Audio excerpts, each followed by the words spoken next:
これがゼルダの新しい世界です。 A la hora de anunciar un juego se juntan dos cosas. Por una parte, los estudios no han terminado de desarrollar su proyecto y mil cosas pueden cambiar. Por otra parte, las editoras quieren que su nuevo título luzca lo mejor posible y a veces prefieren llevar los gráficos al límite y esperar que los estudios consigan hacer que la versión final no difiera demasiado. Cuando los desarrolladores no pueden cumplir esas expectativas gráficas, llegan los llamados downgrades, que tan polémicos son. Repasamos a algunos de los vistos en esta generación a continuación. Cuando Forza Motorsport 5 se anunció, Xbox One iba a ser una consola muy diferente a la que acabó siendo. Por mucho que es una broma, el poder de la nube es algo real que iba a ayudar a los desarrolladores a ejecutar ciertos procesos de manera remota, permitiendo que la consola se centrase en otras tareas que había que ejecutar de manera local. No es de extrañar que muchos juegos viesen cambios de última hora, siendo este uno de ellos. A pesar de ser un título muy notable en lo visual, no obstante era uno de los pocos que funcionaban a 1080p y a 60 imágenes por segundo en el lanzamiento de la consola, el juego no llegaba al nivel del tráiler presentado en el E3, un tráiler que aseguraba que todo era in-game. Otras demostraciones posteriores también lucían mejor que el juego final, con elementos como el detalle de los circuitos, la iluminación o el desenfoque de movimiento siendo de menor calidad en la versión que jugamos. Aunque ahora Ubisoft está bastante más moderada y casi convertida en una editora ejemplar, no hace muchos años era uno de los iconos de los downgrades. Watch Dogs disparó las expectativas de los jugadores con un increíble vídeo de la jugabilidad en la que no solo prometía una aventura de hackeo totalmente innovadora, sino que además lo hacía con un apartado gráfico de ensueño en aquel momento. La versión final, bueno, digamos que no se veía tan bien.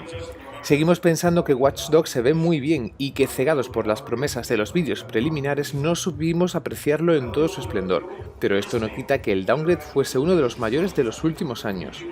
Hay momentos en los que el juego que nos enseñaron parece ir una generación por delante y ni la versión de PC al máximo puede acercársele.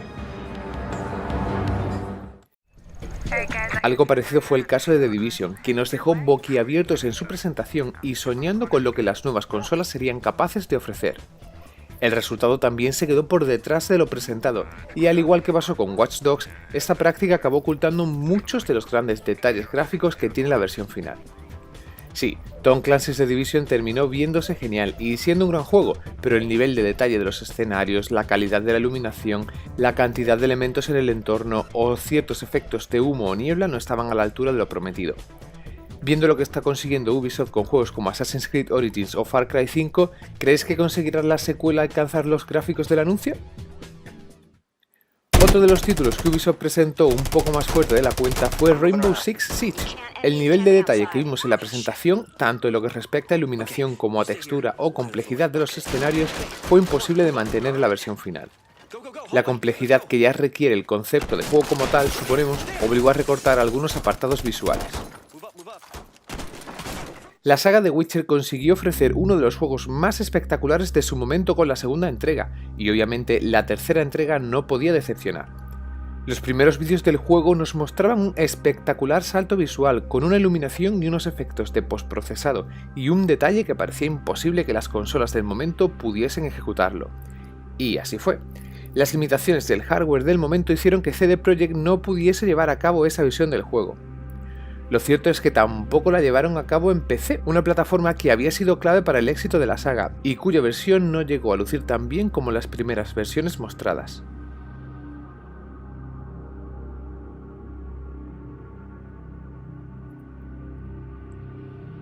Naughty Dog es un estudio que siempre consigue llevar al límite las consolas en las que trabaja, y con Uncharted lo hemos visto a lo largo de todas sus entregas. Cuando se anunció la cuarta, se presentó con un vídeo que nos ofrecía una calidad visual prácticamente fotorrealista y además a 60 imágenes por segundo. Como ya sabéis, esto no sucedió en la versión final. Cuando Amy Hennig abandonó Uncharted 4, el proyecto cambió por completo y hubo que tirar muchísimo trabajo realizado a la basura.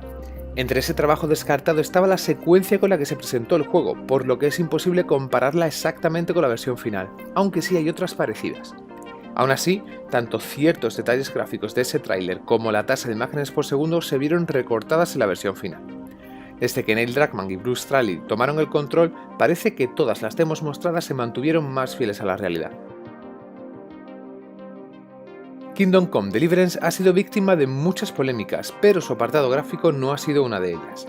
Aún así, varios usuarios que tuvieron acceso a la beta del juego aseguran que han visto un recorte visual, sobre todo en los bosques, y perceptible principalmente en la iluminación, la variedad y la densidad del follaje. De hecho, en los foros del juego se quejan de que ha pasado de tener los mejores bosques de un juego a unos simplemente correctos. ¿Qué pensáis?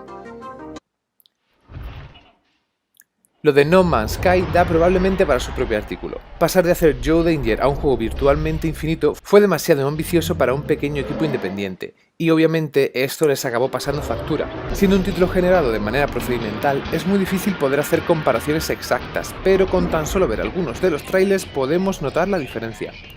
Esas imágenes con varias naves sobrepasándonos o volando juntas, ciertos efectos de partículas, animaciones de los animales o la complejidad de algunos escenarios no están presentes en la versión final.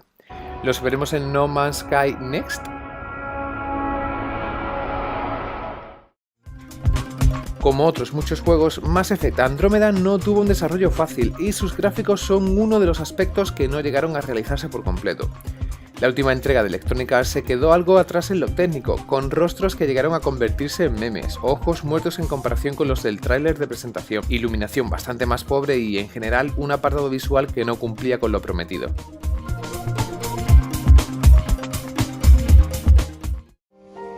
Nintendo es una compañía que suele ser bastante honesta con sus juegos y sus trailers suelen coincidir con sus productos finales.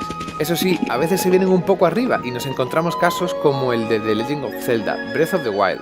Según se acercaba el lanzamiento, los vídeos de la última aventura de Link se volvieron más honestos, pero los originales eran demasiado para la plataforma.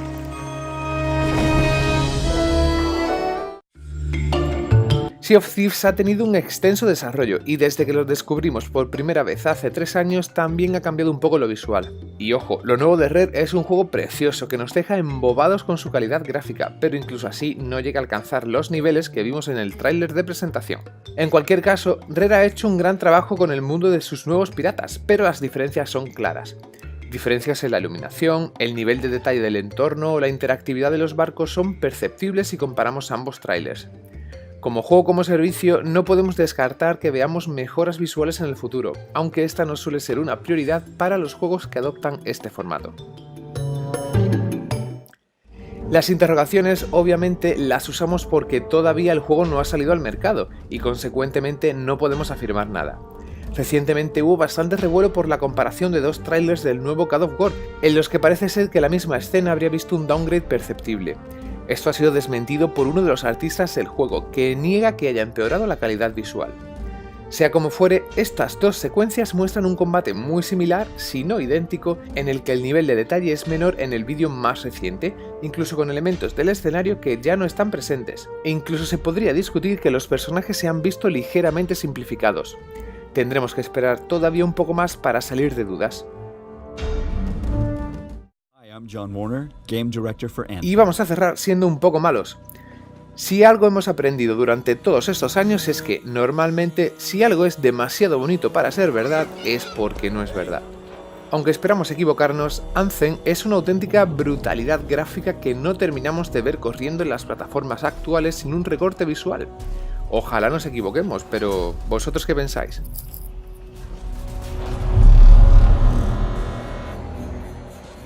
Freelancer. Fraxley, Listen. There's trouble. Big trouble. what did you do?